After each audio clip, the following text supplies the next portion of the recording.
সারাদিনের নিউজ বৃত্তান্তে আপনাদের স্বাগত। দিনের গুরুত্বপূর্ণ খবর নিয়ে আপনাদের সঙ্গে আমি দেবলীনা। চোখ রাখবো আজকের বিশেষ বিশেষ খবরে।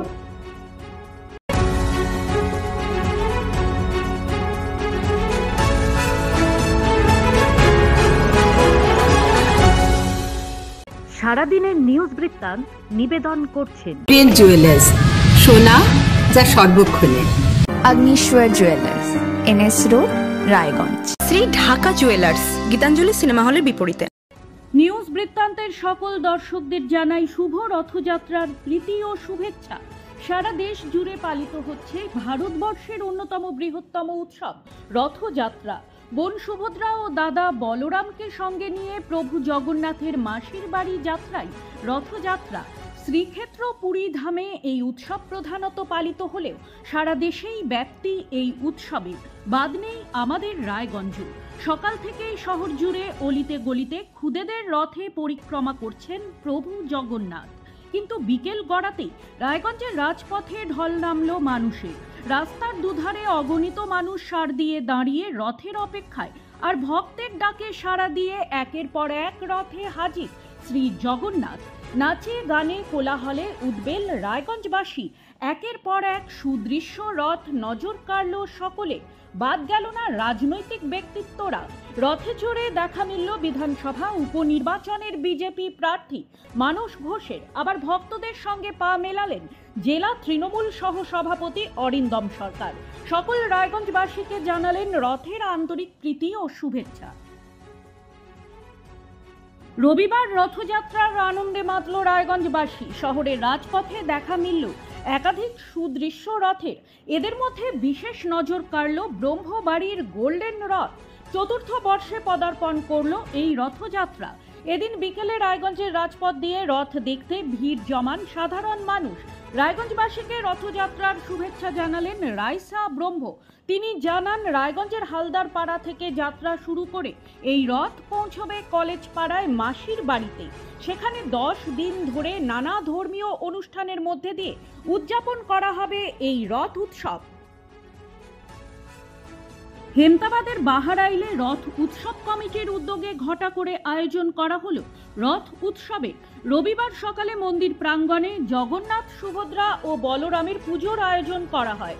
এরপর একটি সুসজ্জিত রথ বাহারাইল এলাকা পরিক্রমা করে। এই বছর রথ উৎসবের 6ষ্ঠতম বর্ষ। রথ উৎসব উপলক্ষে ভোগ বিতরণের ব্যবস্থাও করা হয়েছিল। উত্তর দিনাজপুর জেলা পরিষদের সভাধিপতি পম্পা পাল, বিধায়ক গৌতম পাল সহ অন্যান্যরা উপস্থিত ছিলেন রথ উপলক্ষে পুজোয়। হেমতাবাদ ব্লকে রথ উৎসবগুলির মধ্যে অন্যতম হেমতাবাদের বারুইবাড়ি রথ উৎসব কমিটির রথ। এই বছর এই রথের 31তম বর্ষ। রবিবার বিকেলে বারুইবাড়ি মন্দির প্রাঙ্গণ থেকে একটি সুসজ্জিত রথ বেরিয়ে হেমতাবাদ সদর এলাকা পরিক্রমা করে।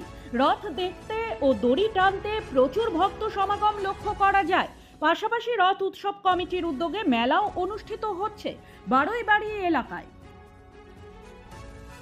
রাজ আমলের রীতি মেনে নিয়ম নিষ্ঠার সাথে পালিত হলো কোচবিহারের ঐতিহ্যবাহী মদন মোহনের রথযাত্রা। রথের রশি টেনে রথযাত্রার শুভ সূচনা করেন কোচবিহারের জেলা শাসক অরবিন্দ কুমার মিনা। মদন মোহনের রথযাত্রা উপলক্ষে আজ সকালে মদন মোহন মন্দিরে অবস্থিত কাঠামিয়া মন্দিরে ঠাকুর মদন মোহনের বিশেষ পুজো হয়। সকাল থেকেই ভক্তরা সেই পুজোয় অংশগ্রহণ করে। একই সঙ্গে মদন মোহনের রথ টানতে ভিড় করে ভক্তরা। বিকেল 4:40 ঠাকুর মদন মোহন কাঠামিয়া মন্দির থেকে রথে ওঠেন এবং ভাংরাই মন্দিরের উদ্দেশ্যে রওনা হন রথে চেপে। মদন মোহনের রথযাত্রার সমাপ্তি ঘটে গুঞ্জাবাড়ির ভাংরাই মন্দিরে। আগামী 7 দিন ভাংরাই মন্দিরে থাকবে মদন মোহন।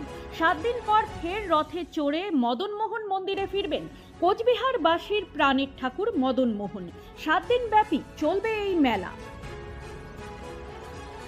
আলিপুরদুয়ারে দক্ষিণেশ্বর আদ্যাপীঠ আলিপুরদুয়ার শাখার নবনির্মিত আদ্যা মন্দিরে ভার্চুয়ালি উদ্বোধন করলেন মুখ্যমন্ত্রী মমতা বন্দ্যোপাধ্যায়। পাশাপাশি এখানে রয়েছে দাতব্য চিকিৎসালয় ভবন ও বৃদ্ধ বৃদ্ধাদের আবাস। সেটির উদ্বোধন হলো আজ। আলিপুরদুয়ারে উপস্থিত ছিলেন জেলা শাসক R Bimala, police super Y Raghuvanshi, সাংসদ প্রকাশ চিক বড়াইক প্রমুখেরা। দীর্ঘ কয়েক মাস পর আদ্যাপীঠের এই ভবন মন্দির উদ্বোধন হওয়ায় খুশি আলিপুরদুয়ারবাসী। প্রতিদিনের প্রতি মুহূর্তের খবরের আপডেট পেতে চোখ রাখুন নিউজ বৃত্তান্তের ফেসবুক পেজে। সাবস্ক্রাইব করুন নিউজ বৃত্তান্ত ইউটিউব চ্যানেলকে।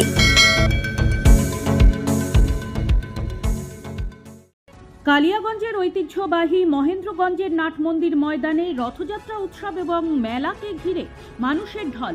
উত্তর দিনাজপুর জেলার অন্যতম বৃহৎ কালিয়াগঞ্জের নাট মন্দিরের রথের মেলা। এদিন সকাল থেকে পুজো অর্চনার পরে জগন্নাথ, সুভদ্রা, বলরামকে সুসজ্জিত রথে চড়ানো হয়। এরপর রথের দড়ি টানতে ভক্তদের উপচে পড়ে ভিড়। বিকেলে রথে করে মাসির বাড়ি যাবে জগন্নাথ, সুভদ্রা ও বলরাম। আগামী 16 জুলাই উল্টো রথযাত্রার দিন পুনরায় নাট মন্দিরে ফিরে আসবে। আর উল্টো রথের দিন পর্যন্ত নাট মন্দির ময়দানে রথের মেলা চলবে। দুই দিনাজপুর ও মালদা সমেত সংলগ্ন বিহারের কাটিহার এবং পূর্ণিয়া জেলার বহু মানুষের সমাগম হয় কালিয়াগঞ্জের এই রথের মেলায়। মহেন্দ্রগঞ্জ নাট মন্দির ময়দানে সুষ্ঠুভাবে এই রথের মেলার আয়োজন করতে সহযোগিতা করে কালিয়াগঞ্জ পুরসভা এবং পুলিশ ও এনসিসি ইউনিট। মেঘলা আকাশের মাঝে মাঝে বৃষ্টি ও আকাশে ভেসে বেড়ানো পেঁজা তুলোর মতো মেঘের লুকোচুরি আগাম বার্তা বয়ে আনছে দশভুজা দেবীর আগমনী। রথযাত্রার পুণ্যতিথিতে ঢাকের বাদ্যি জানান দিচ্ছে মা আসছেন মর্তে।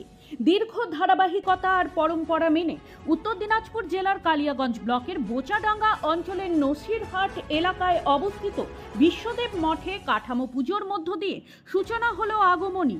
আশ্রমের স্বামীজি শিবাত্মানন্দ মহারাজের মন্ত্রোচ্চারণের মধ্য দিয়ে কাঠামো পুজোর সূচনা হয়। রবিবার প্রথমে একটি রথ আশ্রম থেকে বেরিয়ে এলাকা পরিক্রমা করে আশ্রমে ফিরে আসে। এরপর ঢাকের বোল ও মায়েদের উলুধ্বনির মধ্য দিয়ে কাঠামো পুজোর আয়োজন হয়। এবছর বিশ্বদেব মঠের দুর্গাপূজা 12তম বর্ষে পদার্পণ করেছে। তেমন বড় ধরনের পুজোর আয়োজন না হলেও নিষ্ঠা ও ভক্তি সহকারে পুজো হয়ে থাকে এখানে। পুজোর 4টি দিন প্রচুর মানুষের সমাগম হয় আশ্রমে। আজ থেকেই পুজোর দিন গোনা শুরু বিশ্বদেব মঠে। শ্রী শ্রী জগন্নাথ দেবের রথযাত্রা উৎসব সারা দেশে পালিত হচ্ছে আজ। প্রতি বছরের মতো এবছরও শিলিগুড়ি সুকান্তনগর সার্বজনীন রথযাত্রা কমিটির পক্ষ থেকে রথযাত্রা উৎসব পালন করা হয়। এই উৎসবের পরিচালনায় সুকান্তনগর স্পোর্টিং ক্লাব, কুন্ডুপুকুর মাঠ। এদিন এই রথের শুভ সূচনা করেন শিলিগুড়ি পুর নিগমের মেয়র গৌতম দেব। সঙ্গে ছিলেন 38 নম্বর ওয়ার্ড কাউন্সিলর তথা মেয়র পারিষদ দুলাল দত্ত। রথযাত্রার দিন আনুষ্ঠানিকভাবে রীতিনীতি মেনে কাঠামো পুজোর মধ্য দিয়ে শিলিগুড়ি পুর নিগমের 38 নম্বর ওয়ার্ডের বড়মা পুজোর সূচনা হলো। শিলিগুড়ির নিউ পালপাড়া এলাকায় এই পুজোর আয়োজন হয়। অনুষ্ঠানে উপস্থিত ছিলেন স্থানীয় ওয়ার্ড কাউন্সিলর দুলাল দত্ত। গত বছর বড়মা পুজো শিলিগুড়িতে যথেষ্ট সাড়া ফেলেছিল। এবছর তাদের দ্বিতীয়তম বর্ষ। গত দুদিন পর আজ রবিবারও সকাল থেকে একটানা বৃষ্টি। মেখলিগঞ্জ জলঢাকা নদীর NS 31 অসংরক্ষিত এলাকায় আজও জারি রয়েছে লাল সতর্কতা। জলঢাকায় সংরক্ষিত এলাকায় হলুদ সতর্কতার পাশাপাশি তিস্তার দোমোহনী অসংরক্ষিত এলাকায় হলুদ সতর্কতা রয়েছে।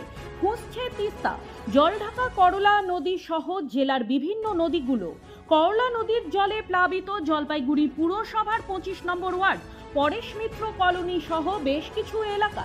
রবিবার সকাল 6টায় জলপাইগুড়ি গজলডোবা ব্যারেজ থেকে 2204.51 কিউমেক জল ছাড়া হয়েছে বলে জলপাইগুড়ি সেচ দপ্তর ফ্লাড কন্ট্রোল সূত্রে জানা গেছে।